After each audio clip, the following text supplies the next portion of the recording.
Hello and welcome to Time About the Movie's Flashback, and today we're flashing back to Thanksgiving weekend 1987 with three comedies. Two you are very familiar with, and one you might not be familiar with. But is it a good one?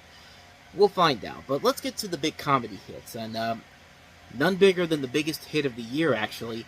That's Tom Selleck, Steve Guttenberg, and Ted Danson as Spock. Spock directs his first movie after Star Trek IV: The Voyage Home. That is Three Men and a Baby.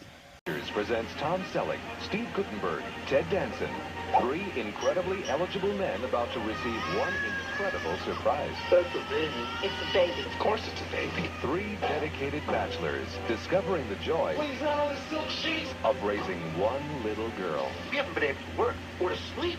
And there's been no over this place for days. Three men and a baby. I think we're in big trouble. Now playing at a famous players theater near you. Actually, his third film overall, because he did Star Trek III as well, The Search for Spock. But in this movie, Leonard Nimoy directs this one, where you have Tom Selleck, Steve Guttenberg, and Ted Danson as three bachelors as they attempt to adapt their lives to de facto fatherhood with the arrival of the love child of one of the men. And as I mentioned before, this was the biggest comedy hit of the year. Not just that, but the biggest hit of the year, surpassing Beverly Hills Cop 2 and Fatal Attraction as well. And yeah, it's one of those comedies that still holds up after all these years, and it's just a really fun movie. You know, these were three heavyweight actors at the time of their career. I mean, of course, Tom Selleck was still on Magnum P.I. Steve Guttenberg was a reliable draw in films like Cocoon and Police Academy.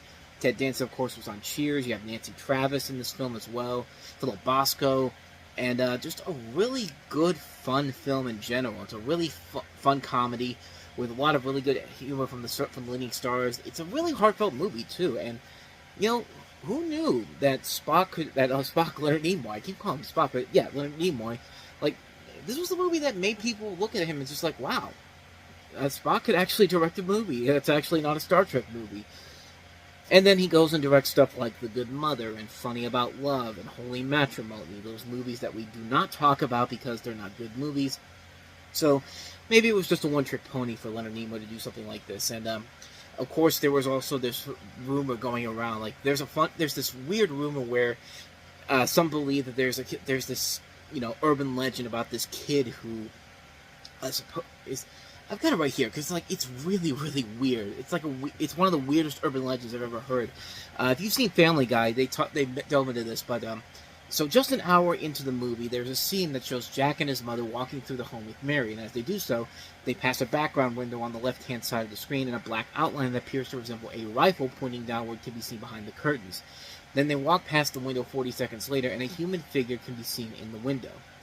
It's an urban legend that started all the way back before Three Men and a Little Lady came out, that this was the ghost of a boy who had been killed in the house where the film was filmed at. The most common version of this myth is that this was a 9-year-old boy who committed suicide with a shotgun, explaining why it's fake and because the grieving family left. And it was one of the first things discussed on TV Land's Myth and Legends on that show. And then Supernatural actually made a reference to it later on, and as I said, Family Guy essentially did that as well. And this figure is actually a cardboard cutout standee of Jack wearing a tuxedo and a top hat that was left on the set. It was created as part of the storyline in which he appears in a dog food commercial, but this portion was cut from the final version of the film.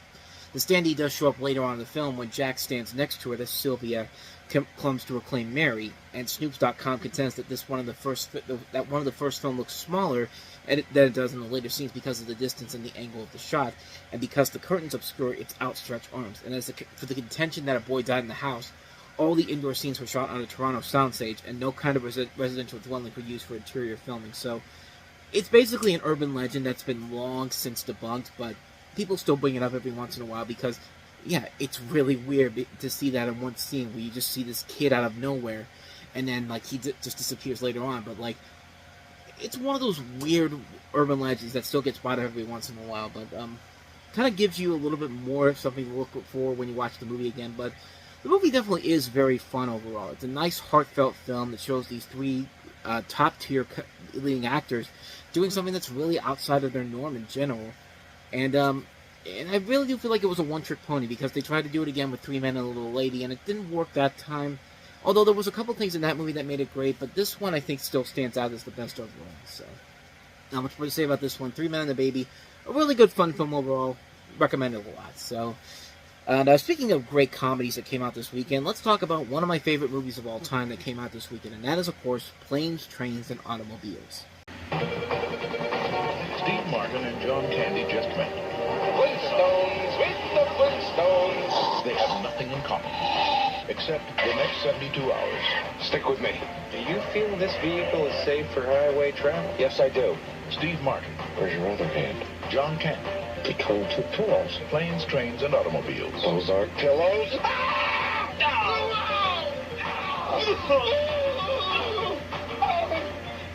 This was, of course, directed by John Hughes, one of his first real adult movies after making so many teeny movies. But it has a story of Steve Martin, who's a high-strung marketing executive, and Dell, played by John Candy, a good-hearted but irritating salesman who become travel companions when their flight is diverted and embark on a 3-day odyssey of misadventures trying to reach Chicago in time for Neil's Thanksgiving dinner with the family. And really, I've delved into this movie so many times. It's one of my favorite movies of all time. I've actually covered this in my top 30 favorite movies, so if you want to go check that out, I'll leave a link to it in the corner right there so you can go check that out. But really, there's not much more I can say about this movie that hasn't already been said. It's a classic movie, one of the greatest comedies of all time. Steve Martin and John Candy are so good in this movie. The jokes are all everywhere. The quotes are memorable. It has a lot of great heartfelt moments in here. It's a classic movie I watch every Thanksgiving. And really, everything I've covered with this movie can be explained in my video that I did before talking about this movie. It is really one of my favorite movies of all time, and one that, if you have not seen it, you need to see this movie. It's definitely one of John Hughes' best movies as a filmmaker as a whole, hands down, bar none. Not much more to say about this one, but seek out Planes, Trains, and Automobiles. You will not be disappointed by it. So let's get to that one comedy that came out this weekend that was not memorable, didn't have a lasting impact to it, but was it a good movie? I mean, it is directed by the same person who did a couple of other good movies before this, but let's talk about Housekeeping. And I'm gonna fry it up right now.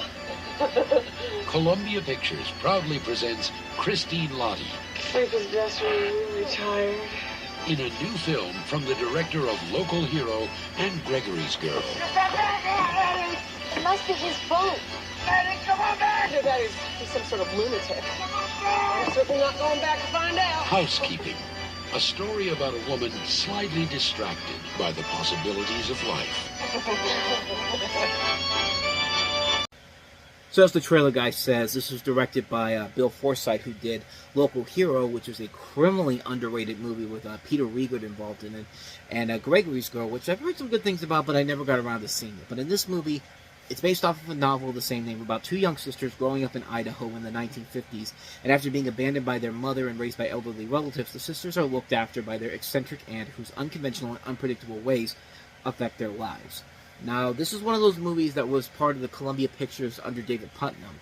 If you want to learn more about that, go ahead and check out that video in the corner, because that's actually become one of my more popular videos, and kind of fits into what we're talking about here. This is one of those movies that, one of those smaller movies, as part of his plan to, grab these more smaller projects instead of focusing on bigger budgeted films, which kind of basically ended up screwing over his time at Columbia Pictures as a whole. But this one was not a big hit with with audiences in general, but it has gotten critical acclaim. Not quite as much critical acclaim as this director's other movies, but the movie is pretty good. Christine Lottie is in here; she gives a very good performance in here. A lot of good performances in this movie. It is a nice mixing of comedic elements and dramatic elements too. It plays to the strengths of this director as a whole, who did a very good job with Local Hero and Gregory's Girl. But as far as this movie goes, it's definitely not one of his stronger films, but it is still a really solid and really entertaining film overall. It's a film I would say it's a little underrated gem, one of those little projects that David Putnam picked up that actually did turn out to be a pretty good movie. Kind of like with a lot of his movies in general, when you really think about it, the movies that he had produced under the time there, they were most of them were good movies, with those few exceptions like Ishtar and Leonard Part 6, and we still haven't gotten to one of the big ones, The Last Emperor, which we'll get to sooner rather than later. But this is one I definitely recommend checking out. It is kind of a little underrated film. Definitely seek it out. Housekeeping. Speaking of The Last Emperor, that's actually one of the movies that we'll get to on the next episode as we look at the weekend before Thanksgiving. In addition to The Last Emperor, we also have the 1987 re-release of another one of my all-time favorite movies, Cinderella. We also have the film adaptation of the classic book Flowers in the Attic, Barbara Streisand and Richard Dreyfuss in Nuts, which included the Daffy Duck short The Duchesses for some reason. I don't know why they'd stick it on an R-rated movie, but it was kind of an attempt to get to see what a new revival of the Looney Tunes shorts could be like in the 1980s. We have the sequel to the classic movie Teen Wolf, this time with Jason Bateman instead of Michael J. Fox, Teen Wolf 2, Sign of the Times, and Date with an Angel, plus The Last Emperor. So we've got 7 movies overall to look at next time around. We will do that on the next episode.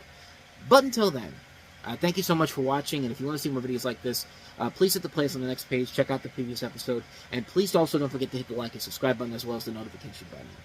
So with all that said, I am off. I will see you guys next time, and until then, as always, take care.